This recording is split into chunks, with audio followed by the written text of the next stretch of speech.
Saludos desde la redacción de Euronews. Es miércoles 26 de mayo.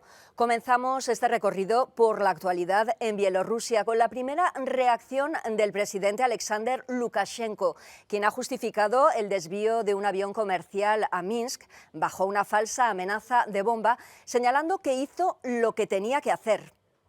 Y sigue el tira y afloja diplomático entre Madrid y Rabat, tras la entrada masiva de inmigrantes en Ceuta de manera irregular.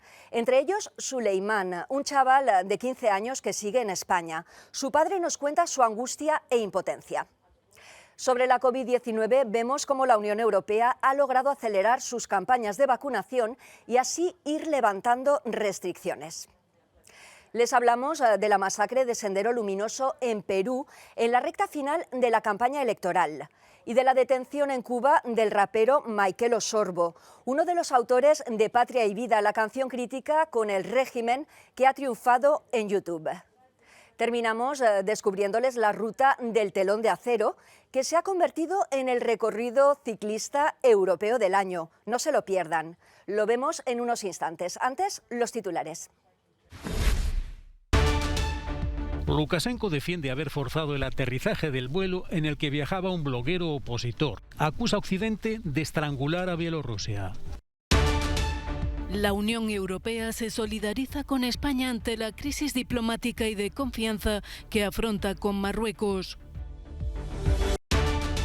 3 detenidos tras el desastre del teleférico en el que murieron 14 personas en Italia. Una mala reparación impidió el frenado. Estados Unidos busca afianzarse en Oriente Próximo, manteniendo su sintonía habitual con Israel, pero acercándose también a los palestinos. Vigilia, actos conmemorativos y visita a la Casa Blanca en el primer aniversario de la muerte de George Floyd a manos de la policía. Lukashenko defiende haber forzado el aterrizaje del vuelo en el que viajaba un bloguero opositor. El presidente de Bielorrusia, Alexander Lukashenko, asegura que actuó conforme a la ley para defender a la gente durante el incidente del avión de la aerolínea Ryanair, forzado a aterrizar en Minsk el domingo por un aviso de bomba falso. Como predijimos, nuestros enemigos dentro del país y en el extranjero han cambiado sus métodos de ataque al Estado. Han cruzado muchas líneas rojas y traspasado los límites del sentido común y la moral humana. Ya no es solo una guerra de información, es una guerra híbrida moderna y tenemos que hacer todo lo posible para evitar que se convierta en un conflicto caliente.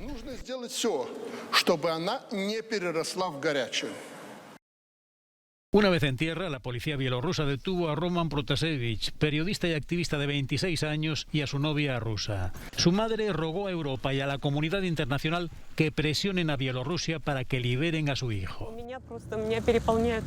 Estoy afectada, tan solo quiero gritarle al mundo entero, por favor, salvad a mi hijo.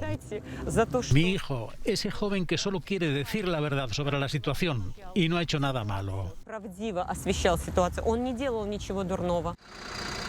El domingo pasado, los controladores de vuelo bielorrusos ordenaron el aterrizaje de un avión de Ryanair que sobrevolaba el país con el pretexto de una amenaza de bomba. Un avión de combate bielorruso se situó al lado del avión hasta que forzó el aterrizaje en Minsk.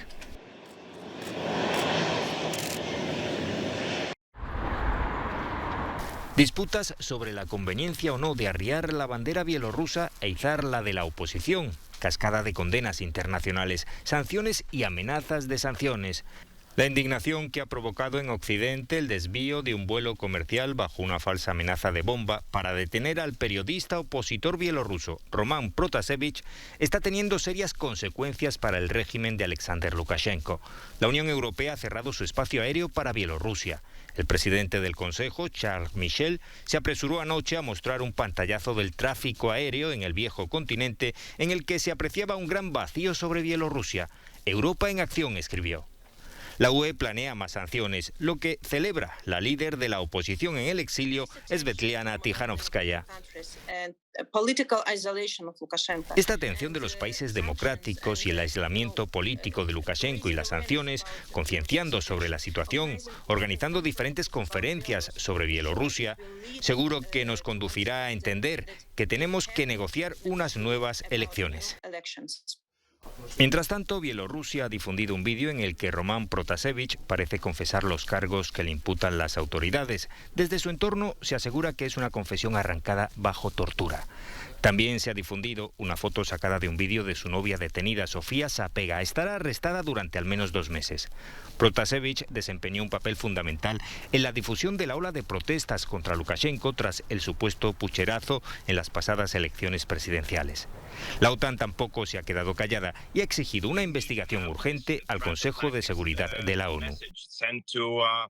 Necesitamos que se envíe este mensaje transatlántico al dictador de Bielorrusia, Lukashenko, decía el ministro lituano de Exteriores. Me alegro de que Estados Unidos colabore con la UE en esta cuestión. Es el principal objetivo de nuestra política para conseguir que se vea como un incidente internacional. El presidente estadounidense Joe Biden no descarta imponer sanciones a su homólogo bielorruso. Considerado el último dictador de Europa, Alexander Lukashenko lleva 27 años en el cargo y está más que acostumbrado a las presiones. La UE expresa su solidaridad con España ante la crisis diplomática que afronta con Marruecos, después de que el país magrebí abriera sus fronteras permitiendo una avalancha de migrantes en Ceuta, como respuesta y desafío a la atención hospitalaria dispensada en España al líder del Frente Polisario, Brahim Ghali. Aun habiendo roto el pacto de ejercer de muro de contención a la migración irregular, España concedió la semana pasada a Marruecos una ayuda de 30 millones de euros para contribuir a financiar el despliegue policial. Nosotros queremos tener una relación lo más constructiva posible, pero se tiene que fundamentar sobre 2 ejes primordiales. El primero, la confianza, y el segundo, el respeto. Y en este caso, el respeto a las fronteras de Europa, a las fronteras españolas, de Ceuta y de Melilla, para con el país marroquí. L'Espagne, elle a induit en erreur l'Europe dans cette affaire. Por su lado, el embajador de Marruecos en Portugal acusa a España de engañar a Europa al introducir en su territorio a Ghali bajo falsa identidad, sin respetar los procedimientos de Schengen y poniendo como rehén a la UE. Dice que hay una incomprensión. La realidad es que Marruecos y España siempre han colaborado mano a mano en asociación y confianza, pero la confianza se ha roto, zanjó el embajador. Sánchez ha agradecido la respuesta firme de los socios europeos. Esta es una barriada de la ciudad de Castillejos, en Marruecos, recién pasada la frontera española. Cuando Abdeslam El Afaki llegó a casa el lunes de la semana pasada, sus hijos habían oído rumores de que la frontera con la ciudad española de Ceuta estaba abierta. No le hicieron caso y se fueron. Estaba preocupado. Mis 2 hijos se fueron para allá, para España. Me encontré la casa vacía. Me sentí derrotado al ver que los 2 se habían ido de casa. Derrotado. Es una pena, es una vergüenza que hayan abierto las fronteras. Es ilógico. Nos hacen perder a nuestros hijos. Eso es lo que les puedo decir.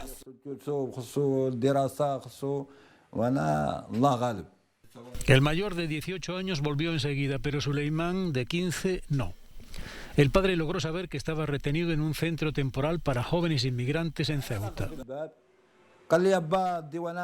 Necesitamos a nuestros hijos aquí, en nuestro país. Deben estar en este país. Les educamos en Marruecos, pero desgraciadamente no hay trabajo ni educación suficiente. Así que aquí es normal que se corrompan. Mi hijo me dijo que si se quedaba podría convertirse en un drogadicto o en un ladrón. Le dije que tuviera paciencia, que terminara sus estudios. Pero me dijo, padre mío, hay mucha gente licenciada y graduada, pero no tienen nada que hacer y ahora están en la frontera. La frontera llevaba un año cerrada por la pandemia. Muchos jóvenes acudieron a ver un partido de fútbol que no existía, o una vida llena de posibilidades que tampoco está. Más de 1.500 jóvenes lograron llegar a las ciudades españolas de Ceuta y Melilla, la frontera de la Unión Europea con Marruecos. Suleimán está localizado. Las autoridades españolas evaluarán si el niño debe ser repatriado o permanecerá en España.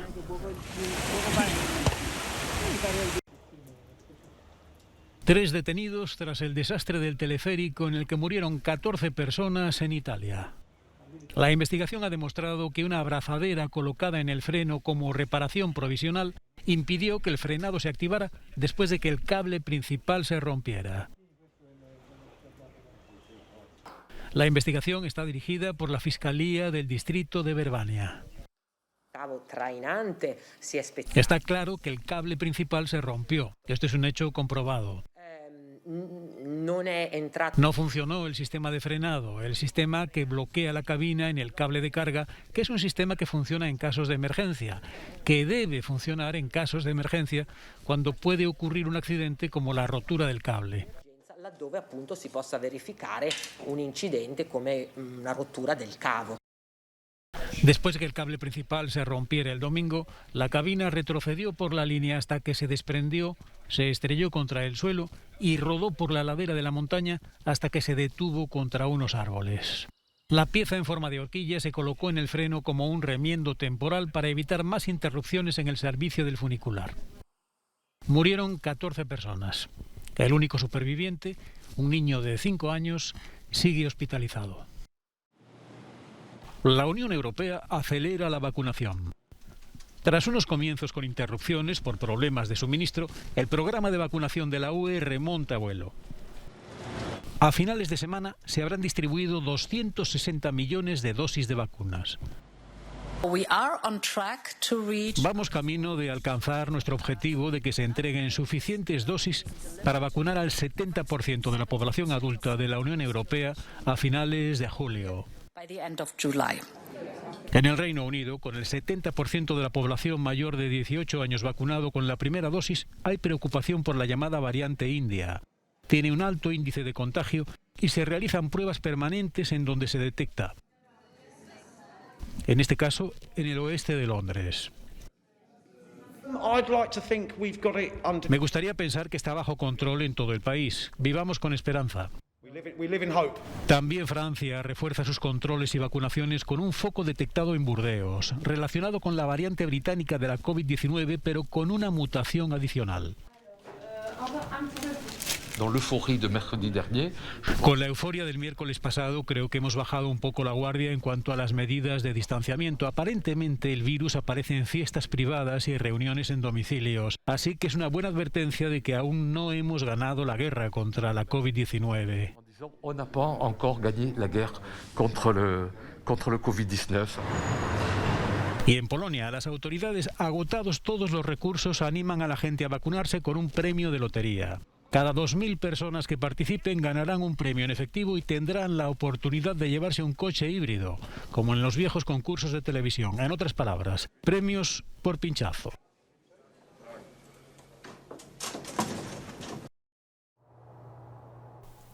Dinero y retomar la solución de los dos estados. Estados Unidos busca potenciar su presencia en Oriente Próximo, acercándose no solo a Israel.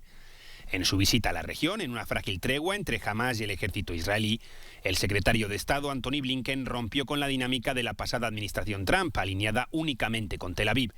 Eso sí, obviando a Hamás, se reunió con Mahmoud Abbas, el líder de la Autoridad Nacional Palestina. Prometió una ayuda económica inicial de casi $40 millones, un consulado para los palestinos en Jerusalén y volvió a poner sobre la mesa una vieja aspiración. Existe la posibilidad de retomar el esfuerzo para lograr una solución de dos estados, que seguimos creyendo que es la única forma de asegurar verdaderamente el futuro de Israel como Estado democrático y judío y, por supuesto, dar a los palestinos el Estado al que tienen derecho. Previamente, Blinken se reunió con el primer ministro israelí, con el que la retórica fue diferente. Se centró en la tregua y en Hamás, al que Estados Unidos considera una organización terrorista. Si Hamás acaba con la calma actual y ataca a Israel, decía Netanyahu, nuestra respuesta será muy poderosa. Hemos hablado de formas en las que trabajar juntos para evitar que Hamás se rearme o se dote de cualquier otro elemento de agresión. Blinken es el representante estadounidense de más alto nivel que visita la región desde la llegada de Joe Biden al despacho Oval. Sus siguientes paradas en este viaje son Egipto y Jordania, precisamente mediadores en la actual tregua que puso fin al conflicto de 11 días entre Hamás e Israel, que dejó más de 250 muertos, la mayoría palestinos. Una vigilia puso anoche fin en Minneapolis a los actos conmemorativos del primer aniversario de la muerte del ciudadano afroamericano George Floyd, a manos de la policía. Las imágenes de su detención y su lenta agonía, con el cuello bajo la rodilla de un agente, galvanizaron las protestas contra la violencia y el racismo policial en Estados Unidos. Varios miembros de su familia fueron recibidos en Washington por la líder demócrata Nancy Pelosi y después por el presidente estadounidense Joe Biden. Quería promulgar en esta fecha una esperada ley de reforma policial, pero está estancada en el Senado. También se reunieron con varios miembros del legislativo. A todos pidieron que se acelere la reforma.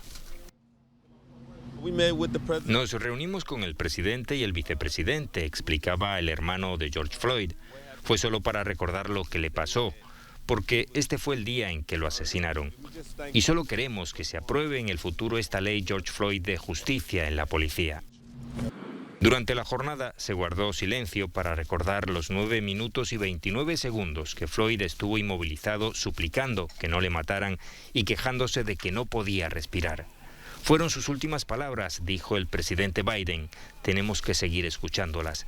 No podemos darle la espalda.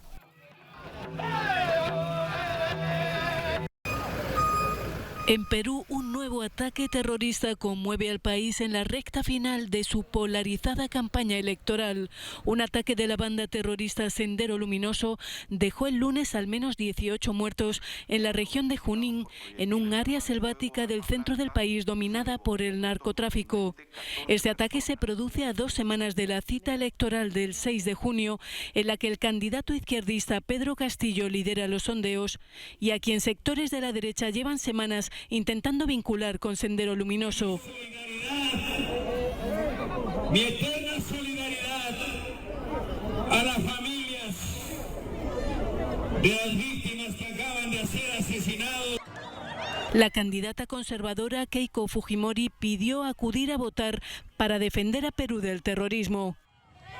Keiko es hija y heredera política del expresidente Alberto Fujimori, considerado por sus simpatizantes como el hombre que salvó al Perú del terrorismo. Un ataque terrorista. Este tipo de ataque terrorista del grupo Sendero Luminoso es una constante en la vida política del país andino que suele repetirse antes de las elecciones. Que han perdido sus seres queridos. 60 años.